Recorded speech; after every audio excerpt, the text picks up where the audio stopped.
서지현 검사의 성추행 피해 폭로, 나도 당했다. 이른바 미투 운동에 불을 지폈습니다. 박상기 장관이 법무부 차원의 조치가 미흡했음을 인정하면서 사과했는데요. 미투 운동, 정치권으로까지 번지는 모습입니다. 네, 두 분과 함께 관련 사안들 분석해 보겠습니다. 이현종 문화일보 논설위원, 최진봉 성공회대 교수 나오셨습니다. 어서 오십시오. 네, 안녕하세요. 박상기 장관이 사과를 했는데요. 위원님, 네. 일단은 박상기 장관에게 서 검사가 메일을 보냈다. 네. 아니다, 못 받았다. 이러다가 이게 진실 공방으로 흐를 뻔했어요. 네.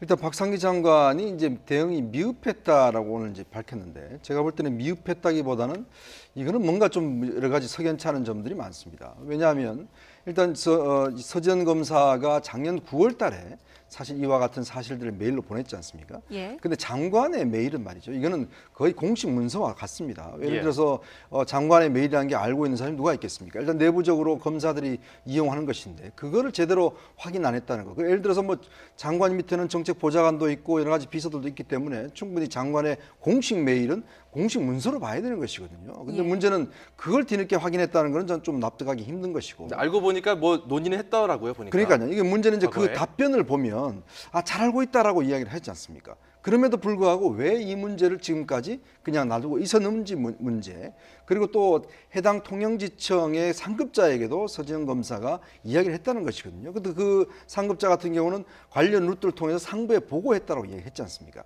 예. 그렇다면 이미 여러 루트를 통해서 사실은 박상기 법무장관이 알고 있었고, 그렇다면 후속 조치에 대해서 충분히 이야기를 할 수 있음에 불구하고 지금 이 사태가 터진 상황에서 어제 보십시오. 어제는 뭐 전혀 연락받지도 못했다. 이렇게 우왕좌왕하다가 이제 오늘에서야 인정을 했지 않습니까? 그만큼 아직 법무부가 이런 문제에 대해서 진지하게 정말 이 문제가 얼마나 심각한지에 대해서 제대로 접근하고 있지 못한 증거가 아닌가 저는 그렇게 보입니다. 예, 이 성추행 사건에 대해서 후속 조치가 미흡했던 점, 박 장관은 공식 사과했는데요. 들어보시죠. 검찰 내 성추행 사건과 관련하여 서 검사가 겪었을 고통에 대하여 안타까운 마음을 금할 수 없습니다. 이 문제를 알게 된 후 취한 법무부 차원의 조치가 국민들께서 보시기에는 매우 미흡했을 것입니다. 또한 이메일 확인상의 착오 등으로 혼선을 드린 데 대해서도 대단히 송구스럽다는 말씀을 드립니다.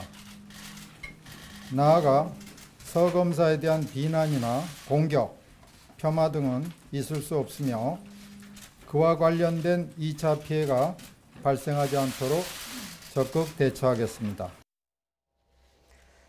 예, 사실 폭로하기 전에 이전에도 조치를 취할 수 있었지 않았습니까? 그런데 그렇죠. 왜 이제서야 안타까움을 금할 수 없는 걸까요? 그러니까요. 그래서 문제가 되는 거잖아요. 지금 박상기 법무장관이 이메일을 받았을 때 이미 그 문제를 해결할 수 있는 기회가 있었잖아요. 그럼 예. 본인이 적극적으로 나섰어야 되는데 자기가 직접 나서지 않고 밑에 있는 사람을 시켜서 만나보라 이렇게 좀 안내를 해줬다는 거 아니겠어요? 그리고 이게 얼마나 본인한테 의식이 없었으면 이 이메일이 온 것도 잊어버리고 있다가 증거를 내미니까 그때서 인정을 하는 꼴이 됐어요. 그렇다면 국민들 볼 때는 법무부 장관이 이런 성폭행, 특히 검사가 성추행과 성폭행을 당했다고 이메일을 보냈음에도 불구하고 거기에 대해서 관심을 직접적으로 갖지 않았고 또 적극적으로 해결하려는 의지를 보이지 않았다는 점에서는 문제가 분명히 있는 것이죠. 예. 그리고 또 하나는 문제가 뭐냐면 그 만났던 사람들, 예를 들면 서지현 검사가 얘기해서 만난 사람이 있었지 않겠습니까? 그 사람들 일처리하는 과정을 보면요. 이것도 말이 안 되는 식으로 일처리를 해요. 이거 뭐 처벌할 수 없다 법적으로. 또 인사상의 불이익이 없는 것으로 확인이 된다. 이러면서 아무 일 없었다는 듯이 그냥 덮고 넘어가려고 하지 않습니까? 그럼 피해자 중심의 조사가 아니라 그냥 가해자를 보호하려는 의도까지는 없다고 하더라도 가해자에 대한 철저한 조사를 하려는 의지가 별로 없었다라고 볼 수밖에 없어요. 예. 그런 차원에서 본다면 법무부의 저런 해명도 비난받아 마땅하고요. 저는 장관이 저런 식으로 대처했다는 것도 물론 오늘 사과를 했습니다만 그럼에도 불구하고 그 당시 저 문제를 해결했다면 이렇게 크게까지 문제가 안 됐을 텐데 그걸 해결하지 못한 법무부는 분명히 비판을 받을 수밖에 없는 상황이다. 이렇게 보여집니다. 뒤늦게라도 성범죄 대책위원회를 발족했습니다. 잘 기능을 할까요? 일단 지금 지금 오늘 그 성범죄 대책위원회 권인숙 씨를 이제 그 권인숙 박사를 이제 임명을 해서 했는데 물론 이제 아마 법무부 입장에서 보자면 이 문제가 워낙 사회적 문제로 되고 있고 또 특히 법무부가 어떤 곳입니까? 바로 이런 범죄를 어떤 면에서 보면 검찰이 처벌하고 이런 곳이지 않습니까? 근데 예. 문제는 바로 거기서 이런 문제가 비롯됐고 또 하나는 거기에 있는 법무장관과 법무부 쪽에서 이런 문제에 대한 심각성에 대해서 제대로 인식을 하지 못했다는 것이거든요. 예. 그런 측면을 본다면 지금 물론 이제 권인숙 워낙 이제 이분은 이제 부천서 성고문 사건 때부터 시작해서 여성 인권 운동을 해왔기 때문에 저는 뭐 제대로 하시라 봅니다만은 그러나 또 여러 가지 검찰 내에서 또 많은 또 이야기들이 나와요. 왜냐하면 지금 조희진 검사장 조사단장 맡고 있죠. 예. 이걸 놓고 또 일부 여자 검사들이 이거는 적절하지 않다 인사 자체가. 왜냐하면 그동안 조 검사장이 보여왔던 여러 가지 태도가 자체가 보면 이 문제를 적극적으로 해결할 의지가 없다라고 해서 지금 반발하고 있는 상황도 있거든요. 예. 자 그렇다면 아무래도 이제 검찰이나 또 법무부 내부에서 이 문제를 제대로 할 수 있을까 이것에 대한 여러 가지 좀 의문이 솔직히 들 겁니다. 예. 그래서 아마 이제 문무일 총장이 이제 전국 여검사들하고 지금 대화를 하겠다고 하는데 문제는 사실 이렇게 지금 급작스럽게 하는 조치가 중요한 게 아니라 바로 이런 인식이 문제입니다. 즉 박상기 법무장관이나 그 밑에 부장 검사가 보여 인식 뭐 이런 별 문제 아니야 인사 문제 때문에 그런 거야. 또 뭐 이거는 이미 처벌할 수 없어. 이런 식의 그냥 당연시하고 별것 아니다는 인식, 이 인식이 바뀌기는 저는 상당히 힘든 상황이라 보거든요. 그렇기 예. 때문에 사실 이번 문제는 어떻게 해결된다 하더라도 정말 뿌리 깊게 있는 이 검찰 내부에서의 어떤 이런 성희롱과 성추행에 대한 이렇게 별거 아닌 것의 인식, 이거부터 정말 바꾸는 것은 좀 지난한 일이라고 보여집니다. 네, 또 이번 사건을 계기로 나도 성범죄 피해를 당했다라는 미투 운동도 확산하고 있는데 네. 이재정 더불어민주당 의원도 여기에 동참을 했어요. 나도 그렇습니다. 그런 사실이 있다라고 예. 밝혔는데요. 맞습니다. 본인이 이제 변호사로 로펌에 아마 들어가려고 인터뷰를 했던 것 같아요. 예. 근데 로펌의 대표였던 검사장 출신의 로펌 대표가 본인을 성추행했다라고 얘기를 했죠. 당시에는 그 불미스러운 일이 있었음에도 불구하고 본인의 진로가 걱정돼서 말하지 못했다. 그래서 본인도 그걸 후회한다라고 얘기를 했습니다. 그러니까 아마 이제 여성들이 느끼는 이 성추행과 성폭행에 대한 그런 뭐랄까요 사회적 어떤 분위기라고 저는 봐요. 이재정 의원이 표현한 저 표현을 들어보면요, 사회적으로 만약 이런 얘기했을 때 사회적으로 매장당하거나 그 조직 사회에서 본인이 왕따를 당하거나 아니면 도리어 본인을 이런 여성들에 대해서 꽃뱀으로 취급하거나 이런 사회적 분위기가 있었기 때문에 말을 못하는 거 아니겠어요? 예. 서지영 검사 같은 경우에도 그런 얘기를 동료들이나 아니면 선배들한테 몇 번 얘기했다라고 얘기를 해요. 그랬을 때마다 뭐라고 얘기했습니까?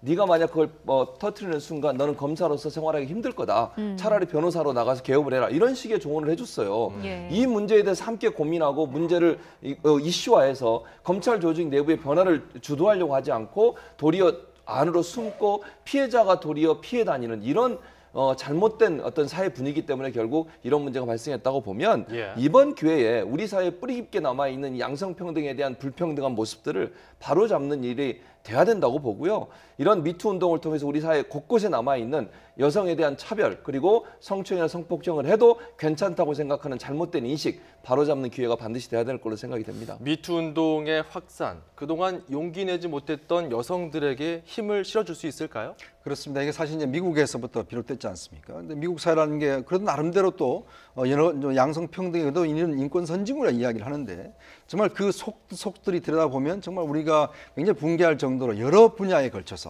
뭐 연예 분야라든지 또 일반 회사라든지 분야에 걸쳐서 많은 문제점들이 발견이 됐잖아요. 우리 사회도 마찬가지입니다. 특히 우리 사회 같은 경우 지금 여성의 사회적 진출이 많긴 하지만 그러나 그만큼 사회적 인식과 또 남성 위주의 중심의 사회 그냥 벌것 아니다라는 그런 것들 또 이야기했지만 2차 피해라는 게 상당히 이게 문제가 되고 있는 2차 거죠. 피해. 예. 조직에서 왕따를 한다든지 이런 것들이 이제 문제가 되지 않습니까? 그래서 예. 저는 이번 문제에 대해서 사실 이게 미투 운동이 이제 서지영 검사를 비롯해 시작이 됐지만 사실은 어떤 면에서 보면 좀 그래도 유명하고 권력 있고 좀 잘 나가는 분들 이런 분들 이제 중심으로 되잖아요. 예. 그렇지만 그렇지 않은 분들 속에서 실제 그런 문제가 더 많이 있을 수가 있거든요.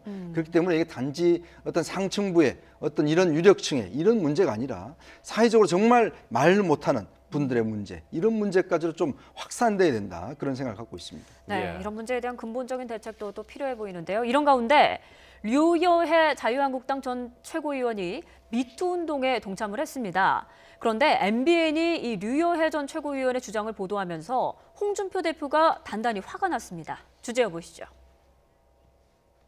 여러분, 이런 이야기를 했었습니다. 홍준표 대표가 성희롱 할 사람한테 해야지라고 이야기를 했었는데요. 어떻게 생각하십니까? 본인이 과거 10몇 년 전에 무슨 행동을 했었는지, 본인이 어떤 행동을 했었는지를 기억하고 있는지 모르겠지만 본인은 지금 뭐라고 생각을 했었냐면요. 성희롱이 무엇인지도 모르고 있습니다. 주모라고 여자를 부르는 것도 성희롱입니다.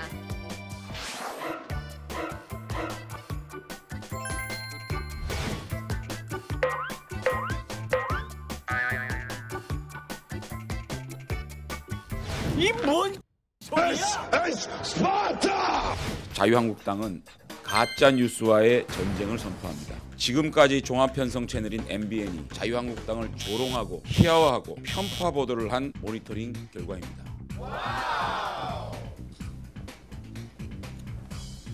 유여해 홍준표에게 수년간 선의롱 당해왔다는 악의적인 허위 사실을 보도했습니다. MBN에 대해서 즉시 당사의 부수를 철거하고 무기한 당 출입을 금지시키겠습니다.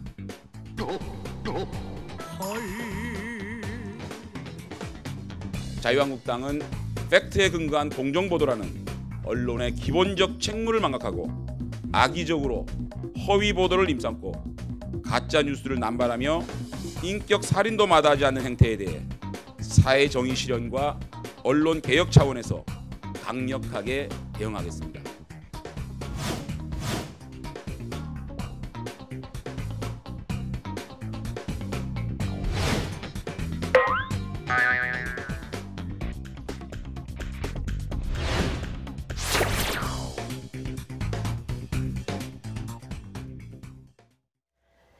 네, 류여해 전 최고위원이 홍준표 대표의 발언을 폭로하면서 이 일이 시작이 됐어요. 어떻게 된 건가요? 이게 사실은 이제 원래 이제 이 성희롱 문제는 얼마 전에 또 비롯됐죠. 이게 원래 유해의 최고위원이 이제 본인이 당에 제명이 되면서 사실은 이제 홍준표 대표가 만났을 때 뭐 이렇게 성희롱적인 발언을 했다라고 해서 이제 문제가 됐는데, 이번에 것은 뭐냐면 그러니까 수년 전부터 했다라고 이제 MBN이 보도를 하면서 네. 무슨 소리냐, 내가 지금 홍준표 대표는 그 만난 게 지난 전당대회 그때인데 무슨 수년 전이냐. 그래서 이제 MBN 측에서도 이 기사를 이제 바로 내렸습니다. 삭제했습니다. 이제 그러다 보니까 아마 홍준표 대표가 지금 사실 유해 전 최고위원 때문에 여러 가지로 지금 많은 이제 좀 고통을 당하고 있지 않습니까? 예. 근데 그러다 보니까 이제 이번 기회에 아마 본인 입장에서는 뭔가 좀 확실하게 해두고 싶다라는 차원에서 한 것 같은데, 물론 제가 볼 때 이건 좀 과한 보도 같아요. 왜냐하면 사실은 뭐 수년 전이라면 사실은 두 사람이 잘 모르는 시대이기 때문에 이거는 예. 좀 사실이 아닌 것이고. 단순히 지난해 이상인 거잖아요. 그렇습니다. 그렇기 때문에 이제 물론 이제 그것 때문에 MBN에서도 기사를 내렸고 하기 때문에 예. 문제는, 근데 이거를 예를 들어서 이 기사가 잘못됐다라면 또 그 차원에서 대응하는 방법이 있거든요. 뭐 언론 중재한다든지 아니면 그 방송에 사과를 요구한다든지 이렇게 되는데, 문제는 이걸 가지고 그 해당 방송사에서 취재를 못하게 아예 한다든지 방을 빼라, 이거는 좀 제가 볼 때는 과잉 대응 아닌가 싶습니다. 예, 당사의 그 기자들이 앉아서 그 취재 기사를 작성할 수 있는 부스를 아예 그 MBN 로고를 빼버렸거든요. 네, 그랬죠. 저 홍준표 대표의 발언이 나온 이후에 예. 이 지금 이런 조치가 이루어졌는데 예. 그 미국의 트럼프 대통령과 비슷하다, 가짜 뉴스와 전쟁을 선포하고 있다, 이런 분석도 있어요. 그러니까 트럼프 대통령이 CNN 기자한테 그랬잖아요. 질문하지 말라고, 질문 안 받겠다고. 오늘도 똑같은 얘기했어요, 홍준표 대표가.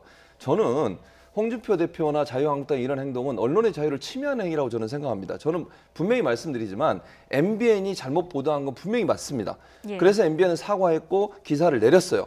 그러니까 아까 지금 이현정 의원도 말씀하셨지만, 언론이 만약에 잘못된 보도를 하거나 아니면 뭐 올바르지 않은 정보를 가지고 보도를 했다고 하면 그걸 보상받을 수 있거나 아니면 할 수 있는 법적 조치들이 있어요. 언론 중재에 제소를 하든 아니면 직접 언론사에 항의를 해서 언론사가 사과하는 보도를 내든 아니면 기사를 내리든 이런 절차들이 있는데, 예. 그런 절차들을 하기 전에 보도하는 자체를 막아버리면 그건 문제가 있는 거 아닙니까? 그렇죠. 아니, 언론사는 국민의 알 권리를 대신 행사해서 국민들에게 필요한 정보를 전달하는 역할을 하는 것이 언론사의 역할입니다. 예. 그리고 정당이나 권력기관에서 감시와 견제 역할을 하는 게 언론사의 역할인데, 그런 역할 자체를 할 수 없도록 저렇게 방해를 한다는 것은요, 책임 있는 공당으로서 언론의 자유나 표현의 자유를 억압하는 행위라고 저는 생각이 들어요.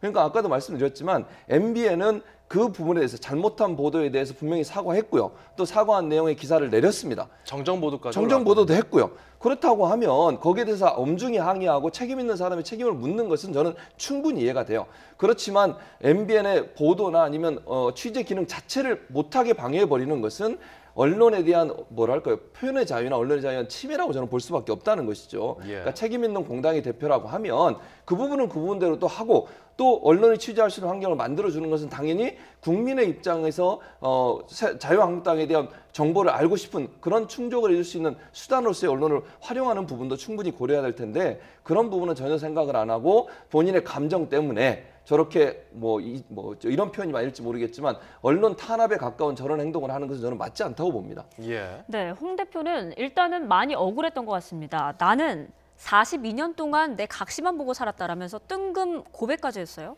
근데 지난번 이제 대선 유세 과정에서 보면 홍준표 대표의 어떤 좀, 사실 홍준표 대표가 이제 여러 가지 그 책자에 나온 자신의 문제, 여러 가지 그때 대선 때도 논란이 됐지 않습니까? 자신의 이제 대학 시절에 흥문제 논란이 됐었는데, 그러다 보니까 이제 아마 그 자기 부인이 직접 이제 유세에 나오면서 남편을 이제 옹호를 하고 했던 이제 그런 측면이 있는 것이죠. 그래서 이제 홍준표 대표가 오늘 또 이제 그 이야기를 이제 예를 들면서 본인의 어떤 좀 잘못된 인식에 대해 좀 바로잡겠다, 이런 어떤 의지를 보인 것 같아요.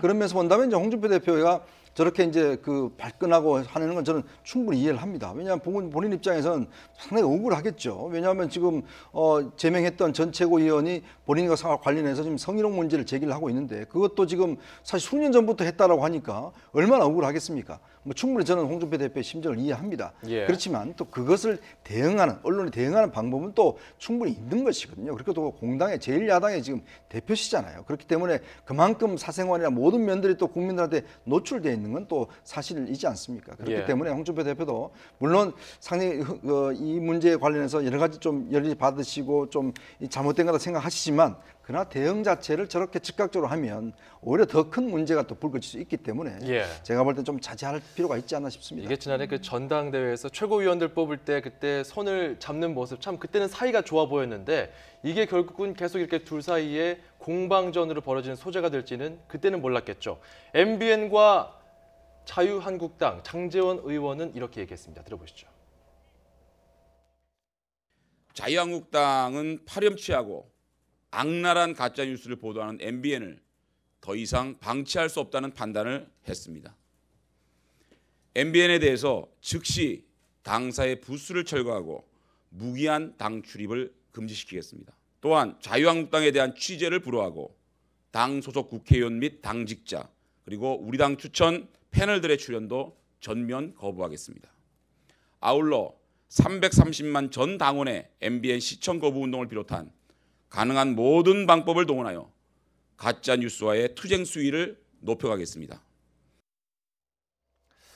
자, 지금 저 태도로 봐서는 자유한국당이 MBN에 대한 이런 강력 조치 쉽게 풀릴 것 같지는 않은데요. 그러니까 저는 뭐 법적으로 책임질 수 있는 부분이 있다면 저는 해야 된다고 생각을 해요. 그러니까 자유한국당이나 홍준표 대표가 본인이 억울하다고 생각해서 본인이 할 수 있는 법적 조치를 하는 것은 저는 충분히 가능하다고 생각합니다. 그걸 하지 말라는 얘기는 저는 전혀 아니에요. 그리고 MBN이 분명히 잘못한 걸 본인들이 시인했어요. 그러니까 MBN은 잘못한 거 맞습니다. 그러니까 다만 저는 아까도 말씀드렸지만 공당이 언론의 취재 활동 자체를 원천적으로 봉쇄하는 것은 바람직하지 않다는 것이죠. 저는요, 만약에 이렇게 생각해 볼 수 있지 않겠습니까? 청와대가 만약에 청와대에 대한 잘못된 정보를 가지고 보도를 했다. 그렇다고 해서 그 기자를 청와대에서 출입기자에서 빼버리고 보도 못하게 해보세요.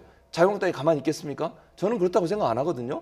그러니까 청와대도 법적인 절차를 밟아서 잘못 보도한 기자에 대해 책임을 묻거나 아니면 법적으로 구제할 수 있는 방안들을 만들어내는 것은 오케이. 그렇게 해야 된다고 저는 생각하고요. 홍 대표도 그런 부분이 있다면 그렇게 하시는 게 맞다고 저는 생각해요. 다만 언론의 기본적인 취재의 방향이나 취재할 수 있는 권한 자체를 원천적으로 막는 것은 우리가 추구하고 있는 언론의 자유를 방해하는 요소이기 때문에 그것은 하지 않으시는 게 좋을 것 같습니다. 참 이런 조치에 대해서 인격 살인이다, 언론 길들이기다 여러 공방이 이어지고 있는데 과연 이게 한시적인 조치로 끝날 것인지는 지켜봐야 될 것 같습니다. 다음 주제 넘어가겠습니다. 국민의당 얘기인데요. 통합파는 미래당으로, 반대파는 민평당으로 갔습니다. 국민의당은 어디로 가고 있을까요? 주제 보시죠.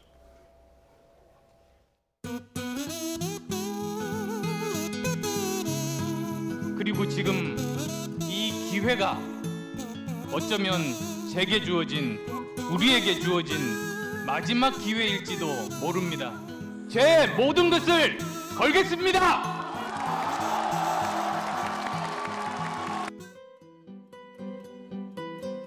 우리 안철수 안철수 대표가 MB 아바타라고는 생각하지 않는데 저분이 유승민 아바타구나 이렇게 알고 있습니다. 딸도 세습하지 않은 박정희, 전두환의 그대로 세습받은 사람.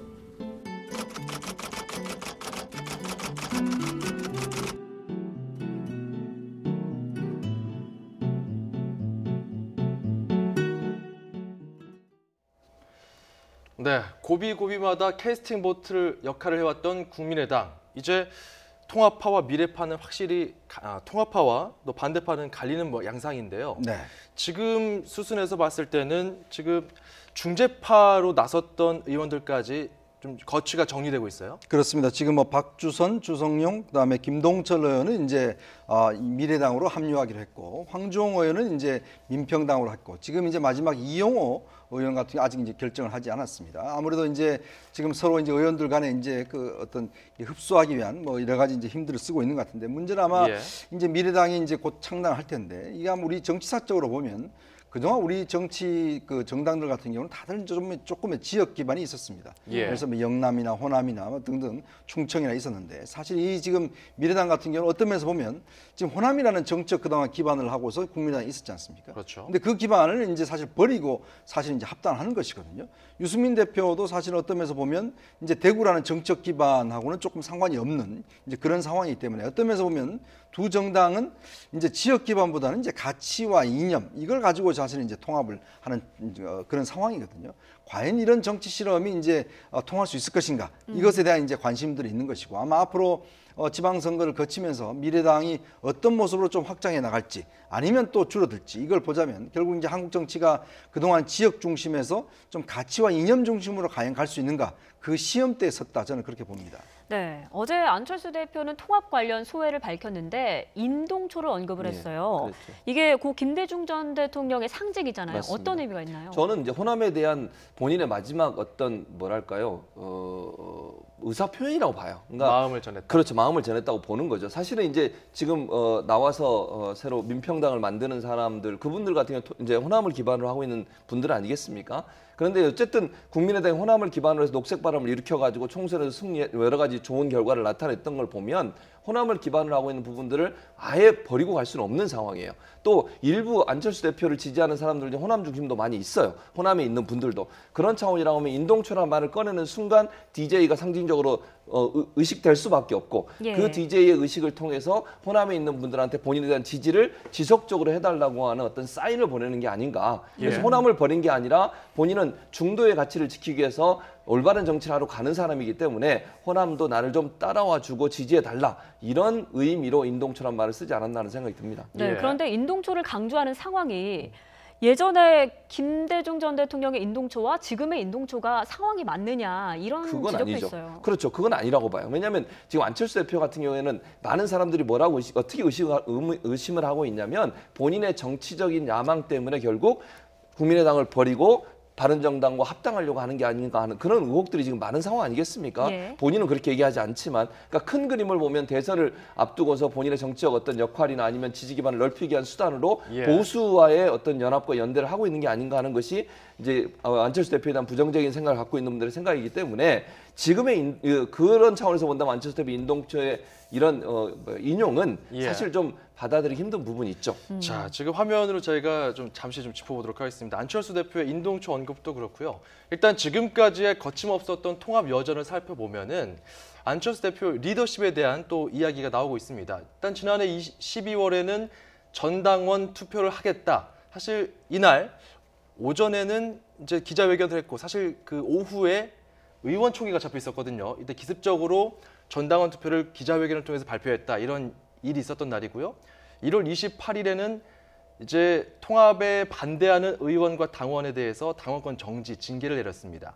1월 31일에는 이사 전당대회를 취소하고 당헌 당규를 수정하는 이런 절차를 굉장히 속전속결로 밟아왔는데, 이 행보를 두고서요, 정당 정치에서 참 이례적이다, 볼 수 없었던 이런 모습들이 나타나고 있다, 여러 분석들이 나오고 있어요. 그러니까 이제 본인은 사실은 뭐 어떤 면에서 보면 이렇게 전 당원들이 참여해서 하는 게 어디 있었냐, 이렇게 또 이제 본인 입장에서는 그렇게 항변을 하고 있는데 이제 그동안 제가 정치를 쭉 봐온 입장에서 보자면 이거는 뭔가 어떤 정치적인 문제는 정책으로 해결해야 되는 문제가 있거든요. 특히 예. 이제 예를 들어서 국민의당 의원들을 뭐 사람들을 설득하고 만나고 특히 또 의원총회를 할 때 예를 들어서 뭐 의원들이 문제가 할 때 사실은 이제 당 대표가 가서 의원들 좀 설득을 하고 뭐 정말 거기서 욕을 먹더라도 이제 그렇게 좀 돌파해내는 게 필요하지 않습니까? 아마 주변에서도 그렇게 많이 권했던 모양이에요. 근데 의원총회장에 나타나지 않았습니다. 이제 그런 것 등등을 보면 결국 안철수 대표가 자기의 목표를 설정해 놓고 사실 이제 보면 어떤 면에서 보면 좀 따라와라. 그리고 뭐 안 따라올 사람은 그냥 가라. 뭐 이런 식의 좀 어떤 형태를 보여준 게 아닌가. 그래서 사실은 이제 호남 쪽 의원들도 처음에는 중도에서 좀 왔다 갔다 하던 분들이 사실은 좀 민평당으로 간 분들도 보면 좀 거기에 실망해서 간 분들이 몇 분들이 있다고 그래요. 이제 그런 측면에 비춰보면 사실 이제 앞으로 유승민 대표와 이제 안철수 대표가 보면 아무래도 이 두 분의 정치 스타일이 보면 좀 사람들을 모으고 뭐 이렇게 조직하고 이런 것보다는 그냥 쭉 이야기를 하고 따라오라는 스타일의 성격이거든요. 그래서 아마 기존의 정치를 보신 분들은 굉장히 좀 잘 어설프고 좀 잘 안 어울리실 겁니다. 이제 그런 측면을 본다면 앞으로 이 두 분이 얼마만큼 사람을 모아낼지 또 이끌어갈지 이런 부분에서 어떤 정치권에서는 상당히 좀 고개를 갸우뚱하는 측면도 있습니다. 예. 네, 그러니까요. 안 대표는 지금은 어렵지만 곧 봄이 올 거고 꽃이 필 거다 이런 의미인 것 같은데 어떻게 그렇게 잘 될까요? 그거는 두고 봐야 될 것 같아요. 왜냐하면 사실은 이제 서로 사실 화학적인 결합을 하기가 어려운 정당의 모습들이잖아요. 그러니까 국민의당과 지금 바른정당이 기존에 갖고 있던 지지층 지지 기반이나 이념적인 정강 정책을 보면 사실은 두 정당이 합치기가 상당히 어려운 부분이 있습니다. 물론 이제 합당을 하고 통합을 하게 되면 일정 부분 그걸 맞춰가는 역할을 할 텐데 제가 볼 때는 아무래도 보수 쪽으로 조금 더 이동할 것 같아요. 그러니까 지금 현재 바른정당 유승민 대표가 주장하고 있는 개혁적인 보수라는 개념에 안철수 대표도 일정 부분 동의하는 부분이 많이 발언을 통해서나 이런 부분을 통해서 발견될 수 있는 것을 보면 대체적으로 새로 만드는 정당은 완전한 중도 보다는 보수에 조금 더 가까운 그리고 개혁적인 보수 성향을 보여준다고 볼 수 있고요. 일부에서는 이런 얘기까지 합니다. 사실은 안철수 대표의 큰 그림은 바른정당의 통합 이후에 자유한국당까지도 통합하는 그런 큰 그림을 그리고 있지 않냐 하는 그런 의심의 눈초리를 보내고 있거든요. 통합을 하는 겁니까? 되는 겁니까? 제가 볼 때는 이제 그것까지 접수하려는 의도라고 보는 게 더 맞을 것 같은데 본인은 물론 부인하고 있고 자유한국당도 그럴 일이 없을 거라고 얘기하지만 만약에 대선까지 가게 되는 과정이 된다고 하면 그 과정에 특별한 눈에 띄는 어떤 대선 주자가 없다고 하면 그것도 하나의 가능한 시나리오라고 저는 봐요. 시간이 좀 남아 있어서 앞으로 어떻게 될지 모르겠지만 그러면 사실 다음 대선을 놓고서 본다고 하면 안철수 대표 입장에서는 그런 큰 그림을 그릴 수도 있는 상황이다. 그런 쪽으로 본다면 보수적인 성향이지만 개혁적인 보수를 내세우는 쪽으로 당의 모양과 진로가 가지 않을까 하는 그런 전망을 하는 목소리도 있습니다. 그런 내용이 좀 담겼다고 볼 수 있을까요? 통합을 앞둔 안철수 대표의 이야기 들어보도록 하겠습니다. 의사 출신으로 말씀드립니다. 몸이 아프기 전에 우리 몸은 반드시 신호를 보냅니다. 신호를 읽지 못하거나 무시하게 되면 결국 몸져 누울 수밖에 없습니다. 우리 한미공조의 위기 신호가 곳곳에서 감지되고 있지만 정작 문재인 정부는 이를 소음으로만 치부하고 있어 심각하게 우려됩니다.